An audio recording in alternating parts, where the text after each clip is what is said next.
my playgroup has an interesting predicament. With our Commander gameplay series that we do, and we're filming a new game and releasing a new one every other week, that usually means we have to be constantly building and brewing new decks. I made a video before talking about having too many Commander decks, quote unquote, but that's one of those situations where maybe that's actually a good problem to have. But everyone in my playgroup does have a different commitment to the game as a whole, as well as being in different financial situations. For some of us, it's not that hard for us to be building new decks pretty often. And for some of us, where maybe Magic's not that high of a priority, it's kind of a pain. Now, maybe that's not that relatable to a lot of you because maybe you don't have a YouTube channel where you're filming games all the time. But what if you're in a somewhat similar position where you just are in a group and you guys want to be building new decks to try new archetypes, different strategies, different color combinations that, you know, maybe are outside of your norm? What's a way to help negate that problem? Well, here we go.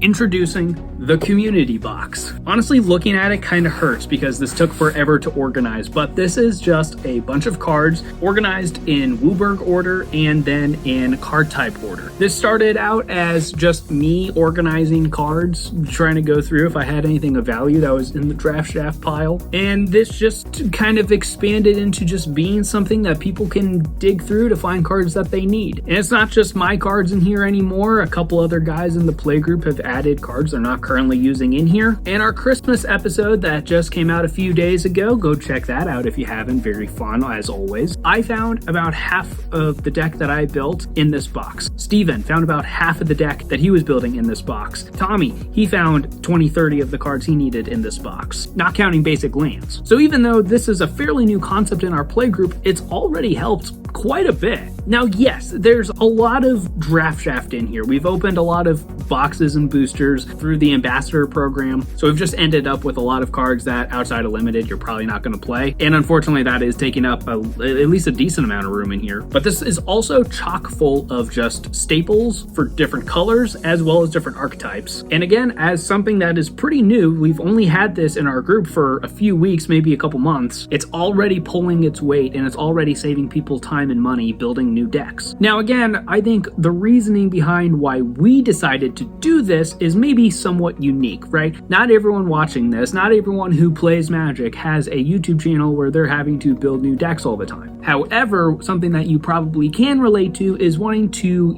between you or other people in your playgroup, constantly try new decks, new archetypes, new color combinations, what have you. And if you can get your group together and do something like this, it's going to help out a lot. Now sure, you probably don't want to do this with all of your cards. One, because it's a nightmare to organize. This took quite a while. And then also, I have a separate binder that's just my personal cards that I'm not willing to part with because I think they're staples in a certain archetype that I'm thinking about building or I have a sentimental attachment to, right? So it's not like all of my cards went in here. But again, I just can't stress enough how much this is already helping, and I feel like I needed to share it with you guys. Now, you're probably not seeing this soon enough to do anything Christmassy about it, but you know, like us, who we've done Secret Santa, we did White Elephant last year, we're probably going to do another Christmas episode next year. In the giving spirit, this is also really fun outside of the practical implications. This isn't, I don't think, a crazy idea. I'm sure other people have thought of this or something similar before. So if that's the case, let me know if you're doing something similar in the comments, or let me know if this is a new idea that you're going to bring up with your playgroup, see if it's something you guys are interested in trying. Thanks for watching. Make sure you're subscribed for more Magic the Gathering content, including gameplay tips, podcasts, and all sorts of goodies. And if you want another tip to build more decks for cheaper, here's a video you may or may not have seen from us, and we will see you guys next time.